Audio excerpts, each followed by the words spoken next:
majestosa silhueta e liderança mundial em tecnologia fizeram de Nova York a cidade modelo do futuro.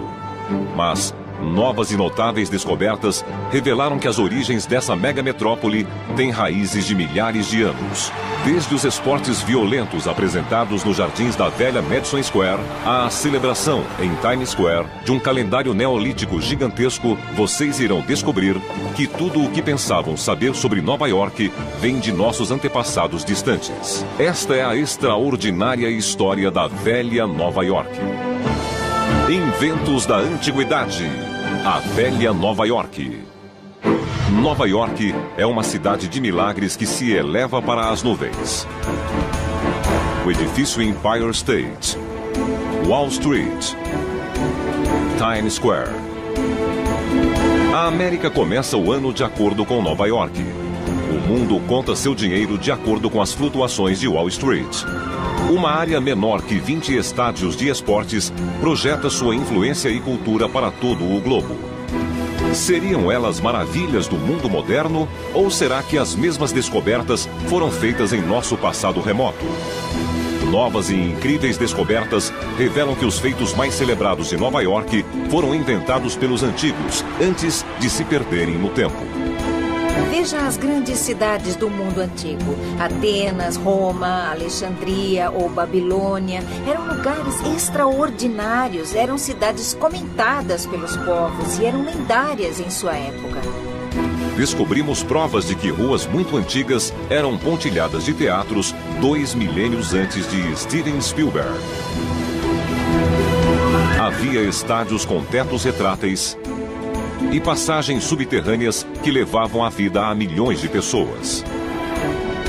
A revelação pode reescrever a história de como o homem saiu do mundo antigo para viver na cidade do futuro.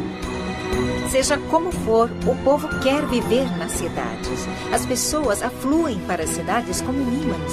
Começado esse processo, começada a civilização que conhecemos, não é mais possível voltar. Cada capital do velho mundo precisava de um monumento. Uma estrutura assombrosa que unificasse os cidadãos e cimentasse sua identidade. Em Nova York, esse monumento é a Estátua da Liberdade. Ela saúda os imigrantes que vêm a Nova York desde 1886. Para nós, a Estátua da Liberdade simboliza a liberdade, provavelmente também para o mundo. Mas esse símbolo poderia não estar conosco hoje, não fosse o engenhoso segredo de construção enterrado nas ruínas da maior estátua da antiguidade. Segundo a lenda, a ilha de Rhodes possuiu, no século IV a.C., uma das fabulosas 7 maravilhas do mundo antigo, o Colosso de Rhodes. Esse gigantesco monumento elevava-se a mais de 30 metros rumo aos céus, com meros 14 metros menos que a Estátua da Liberdade. As mãos mediam 4 metros e a estátua pesava mais que 225 toneladas. Na cidade de Rhodes, nada resta do colosso original. Por que teria desaparecido? E como esse desaparecimento pôde influir na sobrevivência da Estátua da Liberdade? Partindo das pistas dos fragmentos de bronze de 2.300 anos e antigos manuais de engenharia, tentamos montar o quebra-cabeça da destruição do Colosso de Rhodes. Nossa investigação começou 300 anos antes do nascimento de Cristo, quando Rhodes sofreu um cerco gigantesco chefiado pelo general Demétrio Poliorcetes. O general apoiava-se em uma torre móvel de 40 metros chamada Elépole, que em grego antigo significa tomador de cidades. Mas Rhodes conseguiu resistir a Demétrio e o cerco foi abandonado após um ano, deixando para trás a enorme Elépole. Ele chegou em 305 AC e em 304 ainda não tinha conquistado a cidade, apesar de toda a técnica avançada e das mais sofisticadas máquinas de sítio da antiguidade. Para celebrar a vitória, o povo erigiu o Colosso de Rhodes em agradecimento ao deus Sol Hélios. e usaram a gigantesca Elépole do Tomador de Cidades para criar uma técnica de construção bastante avançada na época: os andaimes. A estrutura de madeira da Elépole foi utilizada para suportar equipes de operários que ergueram em seu interior a gigantesca estátua. Diz a teoria que o Colosso de Rhodes foi construído com materiais antigos. Já se conhecia a cantaria e foi essa técnica utilizada nas pernas da figura. Criaram 2 colunas, algo que os gregos eram mestres. A compressão ficou boa e suportava bem o peso da estrutura. Mas a certa altura tiveram de acrescentar ferro. E revestiram o ferro com bronze, muito semelhante à Estátua da Liberdade. Mais de 2000 anos após a construção do Colosso de Rhodes, a melhor pista que temos para desvendar seus mistérios é a Estátua da Liberdade.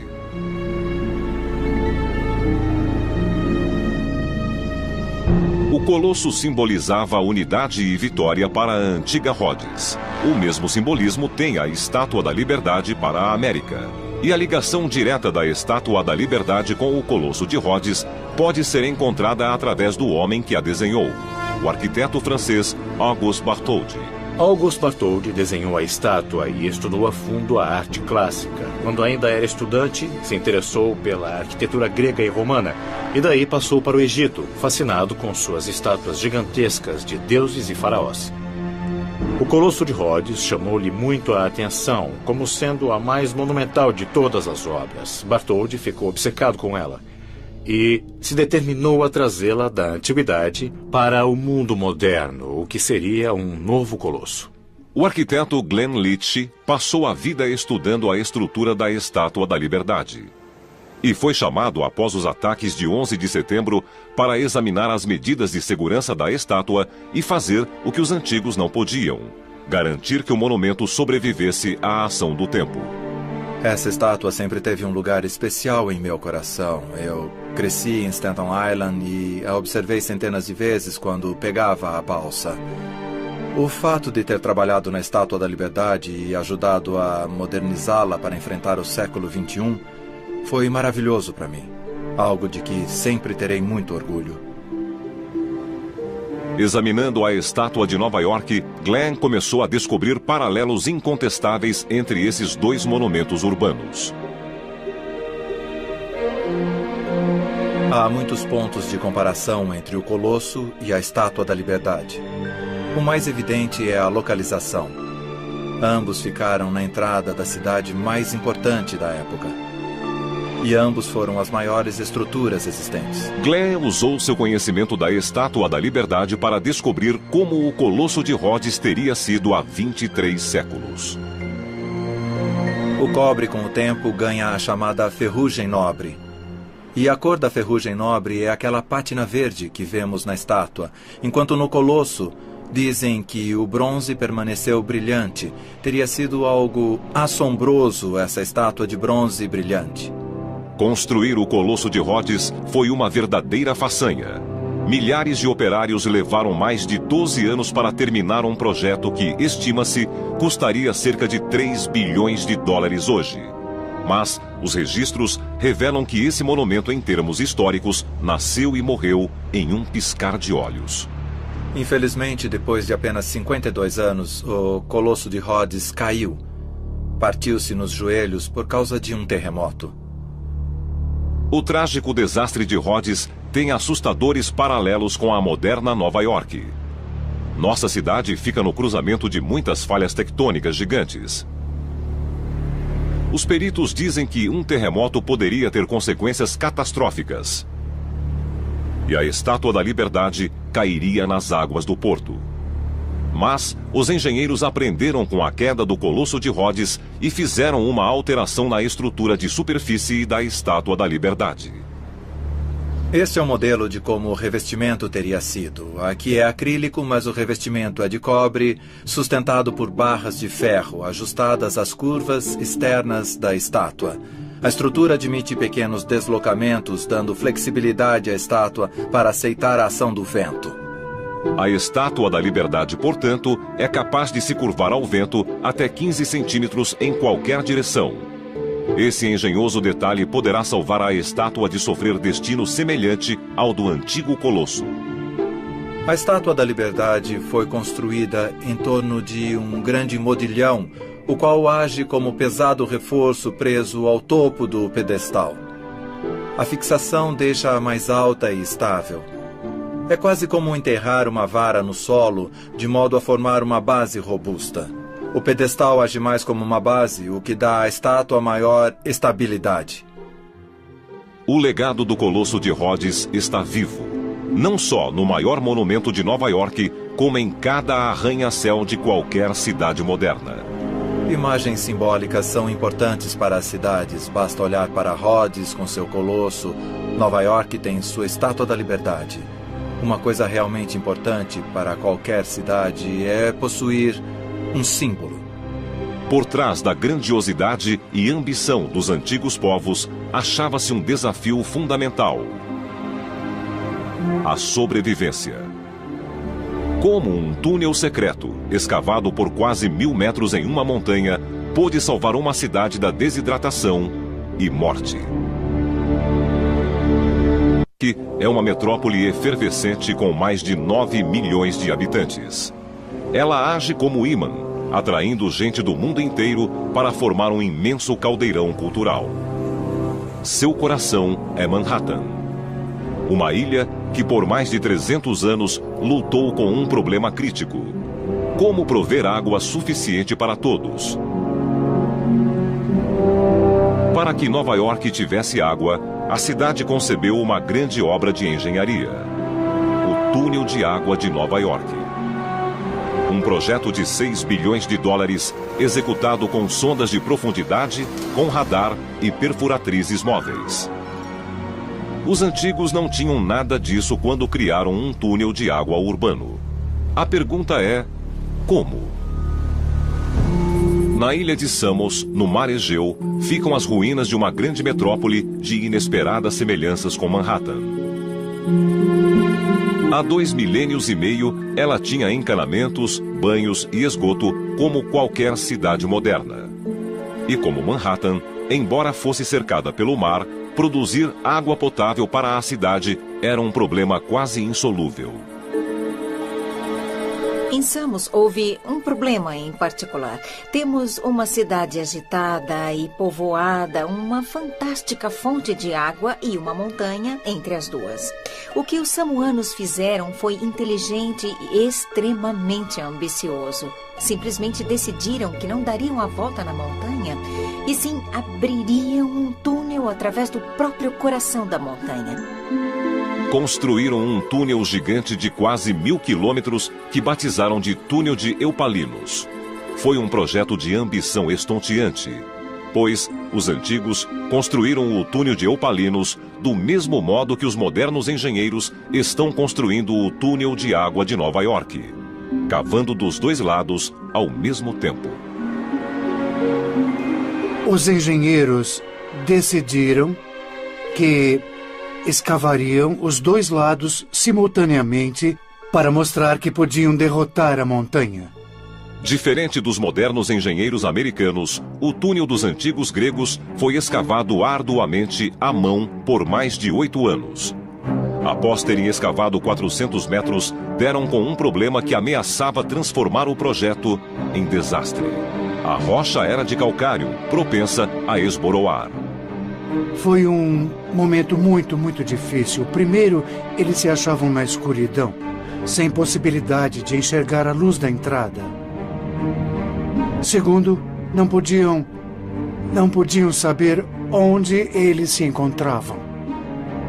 Os trabalhadores do lado norte foram forçados a desviar o curso. Para chegar ao ponto de encontro, era preciso calcular com extraordinária precisão. Enquanto os engenheiros de Nova York contam com mapeamento em 3D e alta tecnologia, os gregos não dispunham de bússola, nem de mapa topográfico, nem mesmo de um livro de matemática à mão. Mas chegaram à exatidão fincando 3 postes idênticos de madeira no túnel e olhando-os em fileira, como através do visor de um rifle, para garantir que formavam uma linha direta montanha adentro. No segmento final do túnel, os engenheiros ajustaram o curso. E chegou o momento crucial. Após 1.000 metros de escavação, as duas equipes se encontraram com diferença de meio metro um do outro. Samos, a Manhattan do Velho Mundo, finalmente teria água em abundância. No encontro estavam separados por 60 centímetros de terra. É um feito fantástico de engenharia. O túnel de água de Samos transportava água para 10.000 pessoas. Entretanto, à medida que os construtores avançavam, precisavam de tecnologia que transportasse água em grande escala. E isso exigia a criatividade ilimitada dos romanos. Em seu auge, há 2 milênios, Roma era uma superpotência tal como a América de hoje. O Império Romano era o lar de mais de 120 milhões de pessoas, ao largo de 3 continentes e milhões de quilômetros quadrados em ilhas. Como os romanos produziram água suficiente para aplacar a sede desse império gargantuesco? Na rua Gresham, no coração de Londres, alguns arqueólogos fizeram uma intrigante descoberta em 2001. Encontraram fragmentos de uma roda d'água.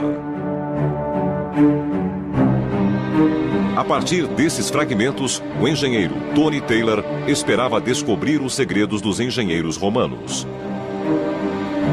Através de um trabalho meticuloso e detetivesco, ele construiu uma roda d'água igual à dos romanos. Formamos uma equipe para tentar a reconstrução, mas nosso primeiro objetivo era entender, através das peças, que forma teria a nossa roda. Nessa busca, Tony baseou-se em desenhos romanos, nas peças soltas e em várias rodas d'água. A seguir, com o computador, criou sua roda d'água romana em 3 dimensões.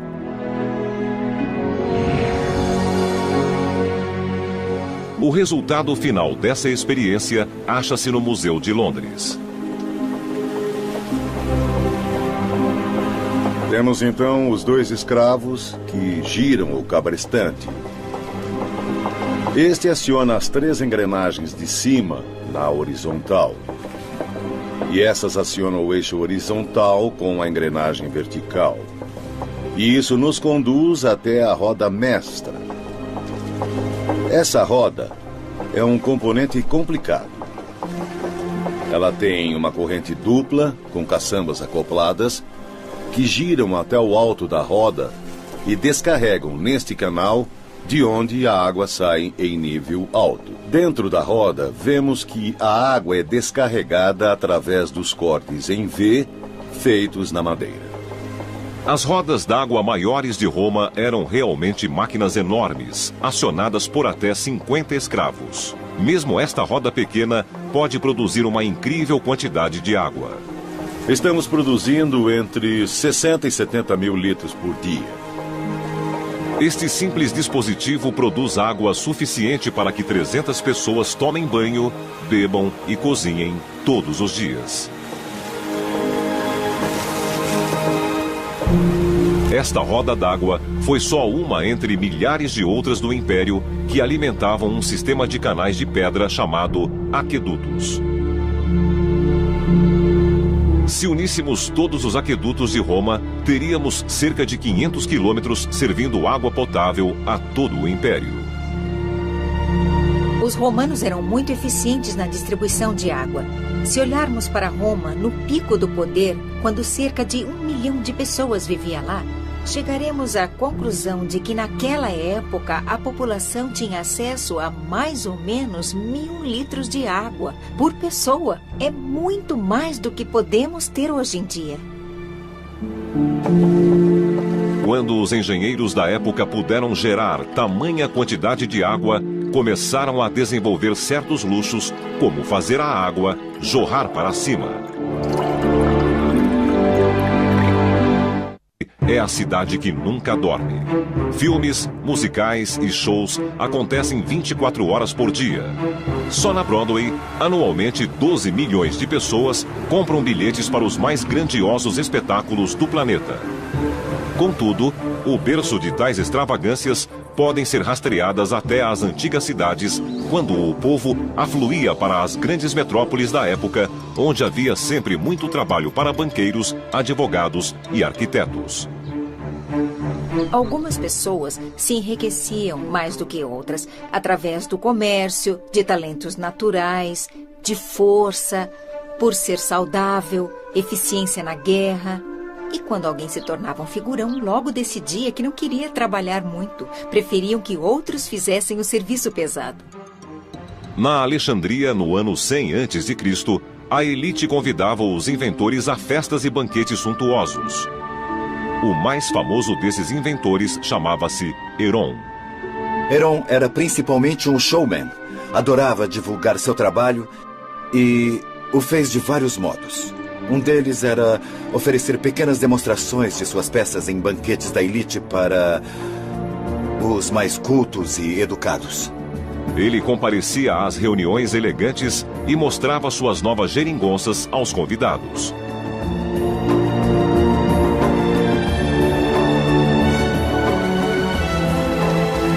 Mais de um milênio antes que Nova York fosse fundada, Heron inventou um modo de fazer a água jorrar para cima.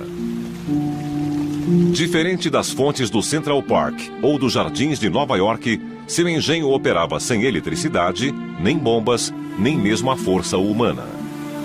Como Heron chegou a isso foi um mistério durante 2000 anos. Richard Windley, que faz maquetes para nossa equipe, acredita ter a resposta. Isso aqui é apenas um recipiente que vamos encher de líquido. Quando a válvula é aberta, toda a água desse recipiente vai escorrer tão depressa quanto o tubo deixar para o recipiente de baixo que está vedado. À medida que ele se enche, vai comprimindo o ar, que é forçado a subir pela pipeta. A pressão do ar, então, chega ao recipiente de cima.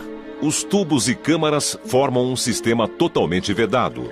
Nem ar, nem água conseguem escapar. Quando a água cai, o ar é forçado para cima, onde está a segunda câmara. Esse ar, por sua vez, força a água para cima para o segundo recipiente. Agora vou encher o recipiente e abrir a válvula. Vejamos se funciona. A fonte de Heron, dizem, desafiava a gravidade. Se o modelo de Richard funcionar, a fonte deverá encher-se de novo e de novo, horas a fio. Acabei de abrir a válvula, vemos a água escorrendo do recipiente, tão rápido quanto consegue, direto para o recipiente de baixo, que já está se enchendo. A pressão dessa água, sob a gravidade, vai comprimindo o ar no recipiente de baixo. A pressão vai se avolumando e vai chegar aqui em cima. Daqui a pouco veremos a água jorrar do recipiente de cima e cair no de baixo. Sim, aí está. Começou a funcionar. E isso vai esguichar para dentro do recipiente e talvez até mais longe. É isso aí, deu certo.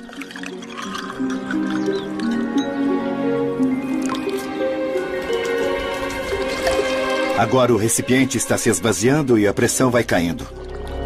O jato quase cessou agora.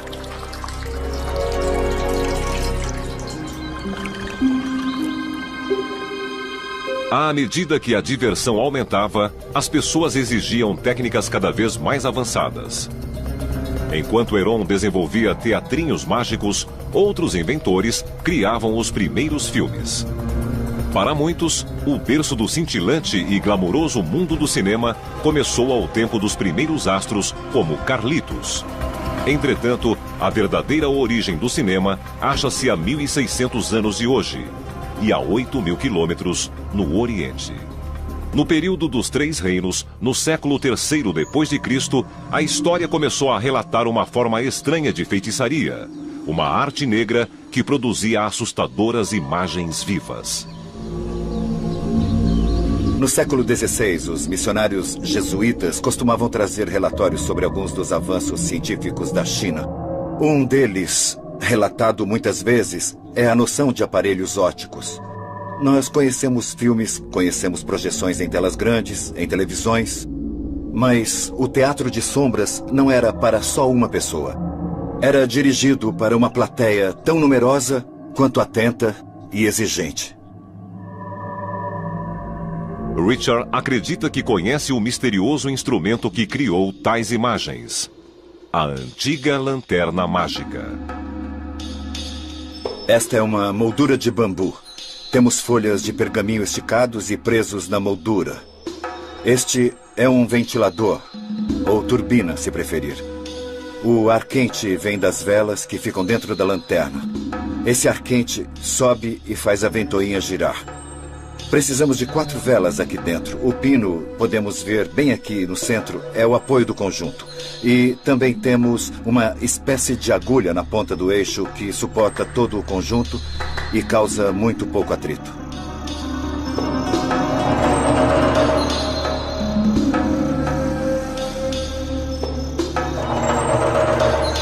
Eram verdadeiras geringonças que emulavam comédias famosas, danças, viagens, batalhas. Tivessem os antigos chineses acrescentado um simples item, uma lente óptica para ajudar a projeção de imagens, o advento dos filmes teria avançado 2 milênios. E o mundo de Hollywood, hoje, certamente seria bem diferente.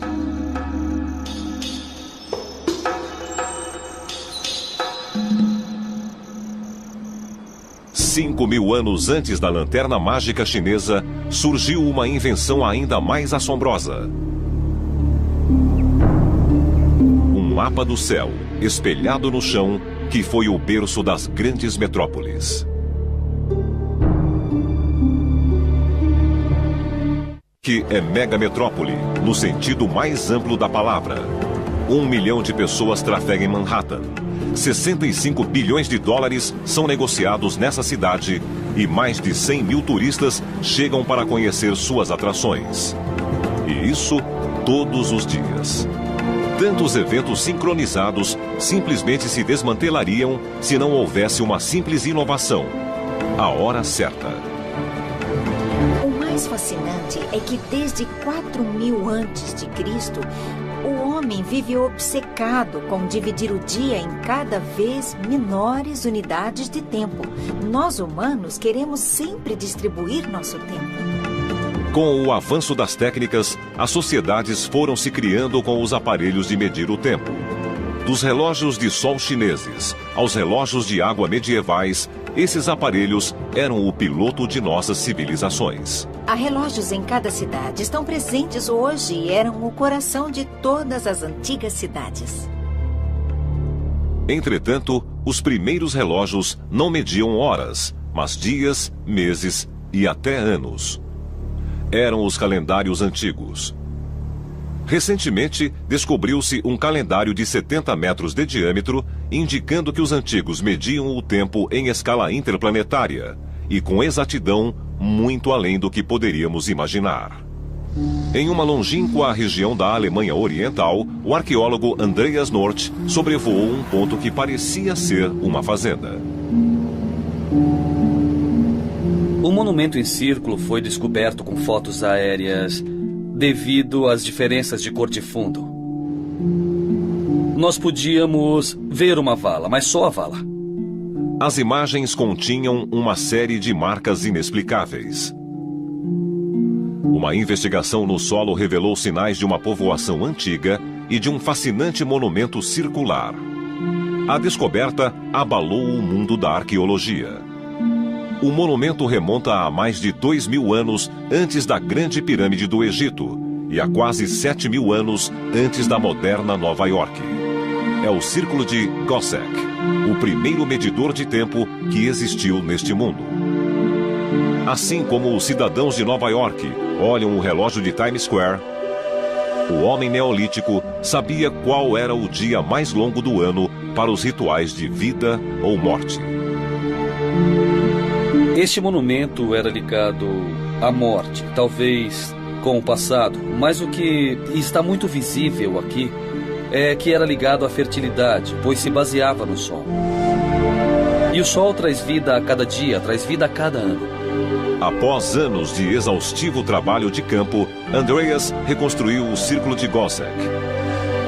2.000 estacas de madeira formaram uma réplica do calendário que aqui esteve no 5º milênio antes de Cristo.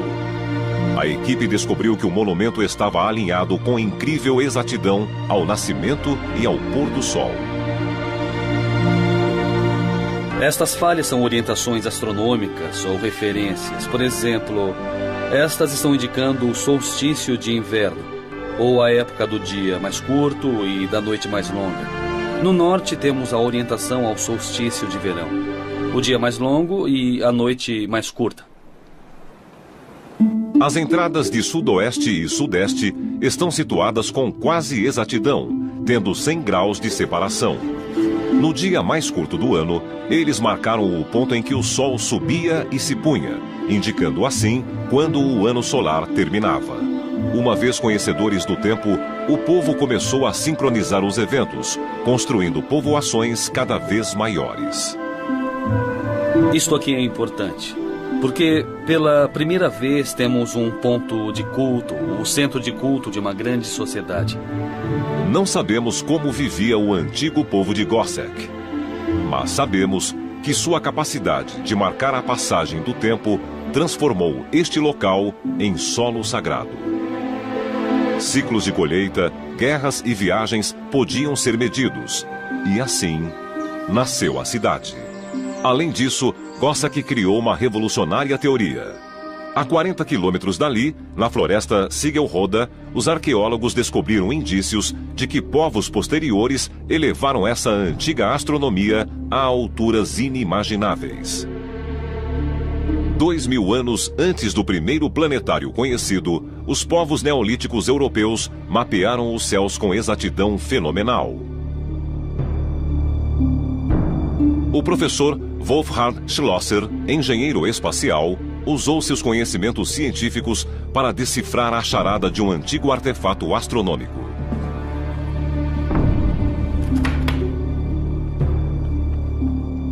Este é o disco de Nebra. Tem cerca de 3.600 anos e foi encontrado na Alemanha Central. O disco de Nebra exibe os mesmos segmentos de círculo encontrados em Gorsek. Quando alinhamos os dois, vemos que se encaixam como uma perfeita combinação. Ambas as descobertas parecem ser projetadas para marcar os solstícios de verão e inverno no calendário da Terra. Claro, não temos estrelas no Gorsek, nem nenhuma estaca no disco, mas do ponto de vista astronômico, eles são muito semelhantes e indicam que nesse intervalo de 3.300 anos, a astronomia mais ou menos permaneceu a mesma. Mas o disco de Nebra é bem mais complexo do que o círculo de Gorsek. Além do Sol e da Lua, ele representa 32 pontos, incluindo este estranho grupo de 7. Não há pistas em Gorsek, nem em toda a região, sobre o que significam esses pontos. Nem há nada nos céus de nosso planeta que se assemelhe a eles. Mas, se ajustarmos os céus, tal como era há 36 séculos, quando o disco foi feito, descobrimos que eles se encaixam exatamente com a constelação das Pleiades, 7 estrelas que não mais vemos a olho nu. Tais descobertas mudaram nossa noção sobre essa época. Eram sagradas na sua origem, na Idade do Bronze, e creio que o significado do disco hoje se perdeu. O conhecimento antigo do cosmo lançou uma incrível jornada de busca que desembocou nas estações espaciais do século XXI. Também mudou nossas cidades. À medida que fomos conhecendo o tempo e o universo, fomos mudando de costumes. E assim, seguiremos sem possibilidade de volta. Mas o que realmente transformou cidades em megametrópoles foi outra grandiosa inovação: os antigos estádios. Só que eles não apresentavam apenas esportes, mas lutas épicas e sangrentas que chegavam a matar 10.000 pessoas em um dia. Nova York é uma cidadela de poder, onde se cruzam os acionistas de Wall Street, os tubarões da mídia e os magnatas da indústria. Através da história, uma única cidade rivalizou-se com o alcance de Nova York. E essa cidade é a velha Roma. Há 2 milênios, Roma era o lar de mais de 1 milhão de pessoas. Alguns acreditam que em Roma havia mais pessoas por metro quadrado que na moderna Manhattan. Sua população era tão diversa quanto qualquer metrópole de hoje, com ricos e pobres, imperadores e escravos.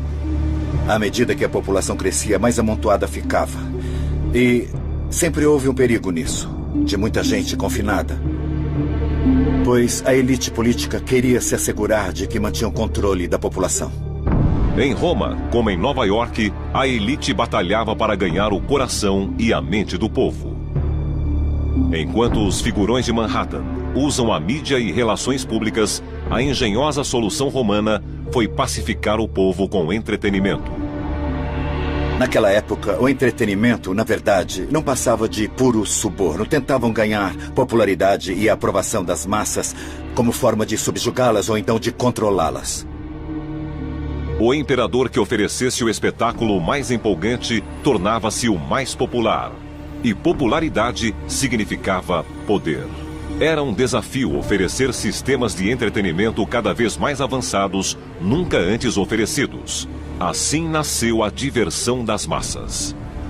Pensemos nas grandes cerimônias, nas aberturas esportivas, como as Olimpíadas ou a Copa do Mundo, com imagens a laser, centenas de pessoas se apresentando para uma imensa plateia.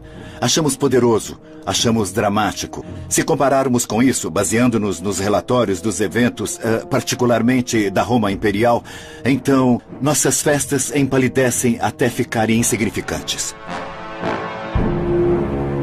A suprema realização dessa ideia resumiu-se no Coliseu. Esse mega monumento de 30 metros de altura com várias camadas foi o maior de sua época. A melhor estimativa de capacidade do Coliseu é algo em torno de 65 a 70 mil pessoas. A coisa mais interessante é que, mesmo os espectadores mais remotos da última torrinha, apesar de tão afastados, ainda tinham boa visibilidade do que se passava na arena. Os romanos ultrapassaram os limites da diversão audiovisual da época. Conseguiram tal façanha usando mais de 100 mil metros cúbicos de pedra. Você precisaria de um carro de bois com um enorme bloco de pedra, chegando ao local da obra a cada 2 ou 3 minutos, dia e noite, e por mais de 7 anos de trabalho. Espantosamente, esse feito de engenharia não foi ultrapassado durante milênios. O segredo dos estádios ultramodernos é que eles copiam a tecnologia usada pelos romanos há séculos e séculos.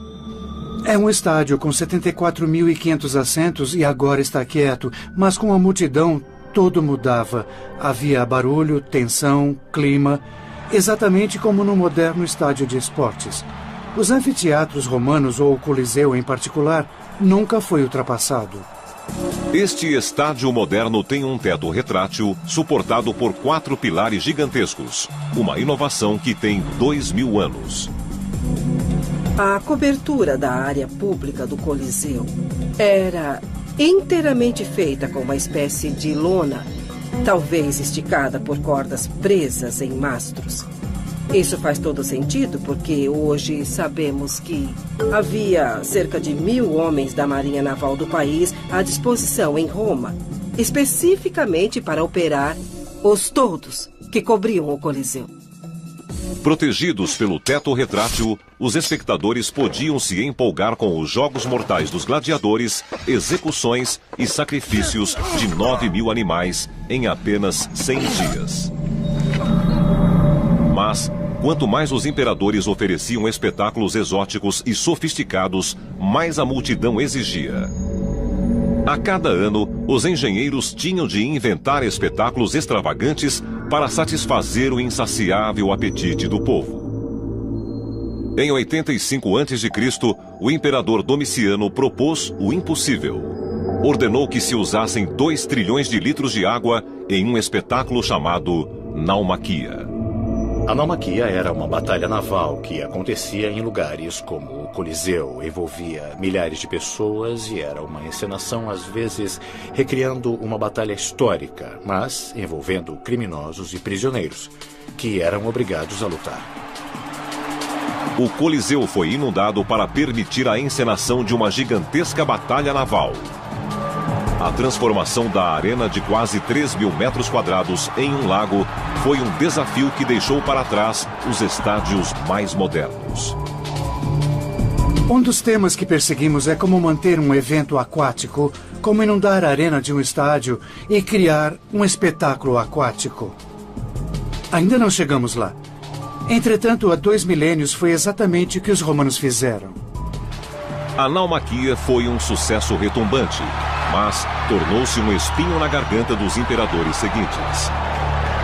Como poderiam eles ultrapassar esse triunfo técnico da engenharia e oferecer algo mais grandioso ao povo? O imperador Cláudio, um dos sucessores, que subiu ao trono em 41 d.C., inventou a supernaumaquia, que exigia uma quantidade de água 50 bilhões de vezes maior. Não existindo estádio grande o suficiente, ele deslocou a brincadeira para um grande lago, o Lago Fucino. Hoje, esse lago está completamente seco, mas, em 52 d.C., estes verdes prados foram o campo de batalha entre 50 naus e 19 mil atores. Os 19 mil gladiadores de Cláudio que lutaram na Batalha do Lago Fucino são em número muito superior ao de participantes da abertura dos Jogos Olímpicos hoje. 500 mil de espectadores aguardaram o início do maior espetáculo da história. A Batalha do Lago Fucino começou com um incrível mecanismo que ergueu um tritão, uma fera mitológica do mar, do fundo do lago. Das águas calmas brotou uma estátua de prata, de mais de 10 metros, de um tritão, como em um passe de mágica. Ninguém entendeu como isso aconteceu. Segundo os textos, a multidão se extasiou. O búzio que o tritão segurava deu o toque de clarim e a maior encenação da história teve início.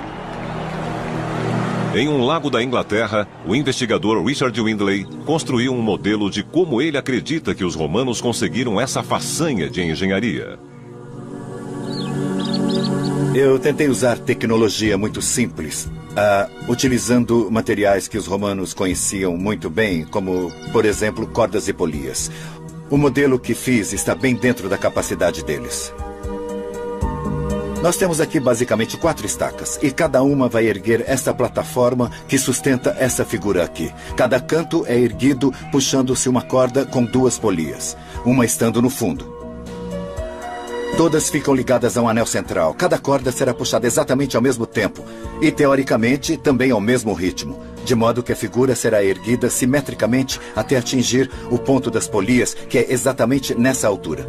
E a estátua já estaria fora d'água. Parece que agora nós já temos tudo aqui preparado corretamente, então, por favor, puxe a corda devagarinho para erguer a minha estátua. Sim, está subindo em bom nível por enquanto. Bem-vindo, muito bem. A dificuldade é deixar todas as cordas no comprimento exato, mas acho que conseguimos o ajuste perfeito agora.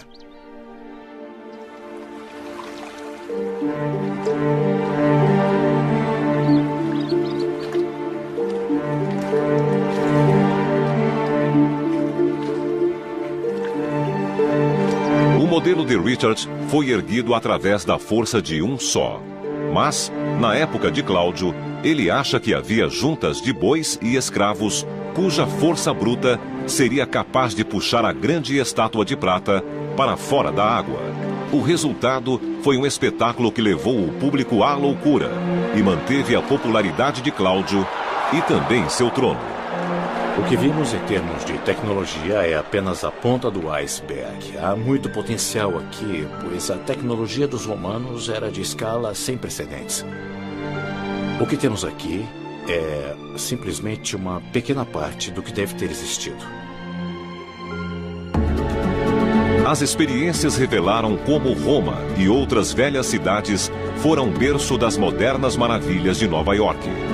Cada extravagância de Times Square, cada arranha-céu, cada monumento ou evento desta cidade devem ser debitados aos lendários construtores do passado distante.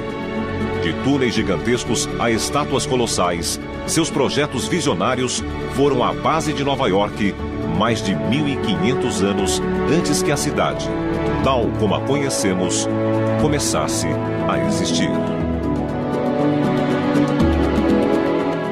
O quarto antes de Cristo, uma das fabulosas 7 maravilhas do mundo antigo, o Colosso de Rhodes. Esse gigantesco monumento elevava-se a mais de 30 metros rumo aos céus, com meros 14 metros menos que a Estátua da Liberdade. As mãos mediam 4 metros e a estátua pesava mais que 225 toneladas. Na cidade de Rhodes, nada resta do colosso original. Por que teria desaparecido? E como esse desaparecimento pôde influir na sobrevivência da Estátua da Liberdade? Partindo das pistas dos fragmentos de bronze de 2.300 anos e antigos manuais de engenharia, tentamos montar o quebra-cabeça da destruição do Colosso de Rhodes. Nossa investigação começou 300 anos antes do nascimento de Cristo, quando Rhodes sofreu um cerco gigantesco chefiado pelo general Demétrio Poliorcetes.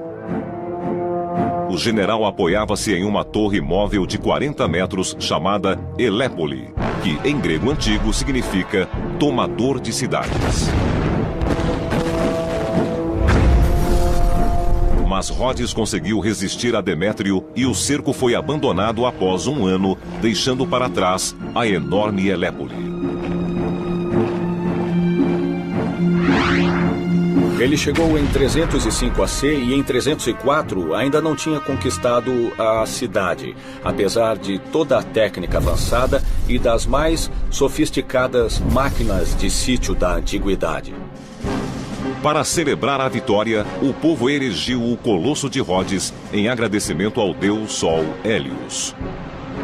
E usaram a gigantesca Elépole do tomador de cidades para criar uma técnica de construção bastante avançada na época, os andaimes.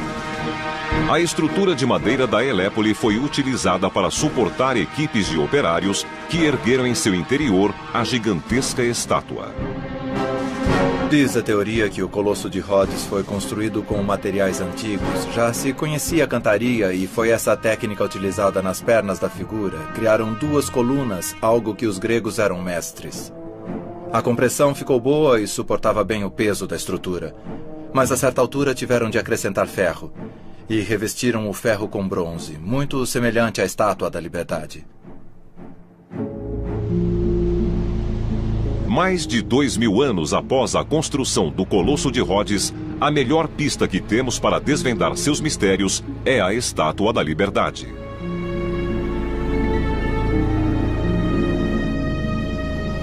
O Colosso simbolizava a unidade e vitória para a antiga Rhodes. O mesmo simbolismo tem a Estátua da Liberdade. Tosa silhueta e liderança mundial em tecnologia fizeram de Nova York a cidade modelo do futuro. Mas novas e notáveis descobertas revelaram que as origens dessa mega metrópole têm raízes de milhares de anos.